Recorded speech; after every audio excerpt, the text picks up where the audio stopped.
విశ్వసించిన ఎడల తప్పకుండా దేవుడు గొప్ప కార్యాలు చేస్తాడు. It's not impossible to God. In fact, nothing is impossible to God. And He does more than we could imagine or think of. యెషయా గ్రంథం 55వ అధ్యాయం 8-9 వచనంలో, నా తలంపులు మీ తలంపుల వంటివి కావు, మీ త్రోవలు నా త్రోవల వంటివి కాదు, ఇదే యెహోవా వాక్కు.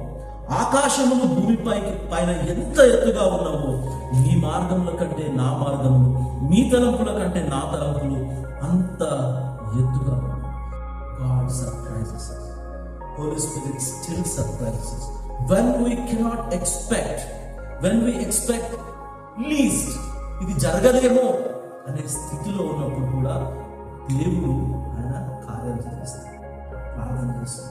ఏం జరుగుతుందో తెలియదు, ఎప్పుడు జరుగుతుందో కూడా తెలియదు. But this Pentecost surprise, even they were surprise. పేదలు ఇంత బాగా మాట్లాడారు, పేదలు కూడా నేనైనా మాట్లాడారు. అలాంటి మాటలు పేదల ద్వారా దేవుడు. That was the beginning of church, and it started spreading.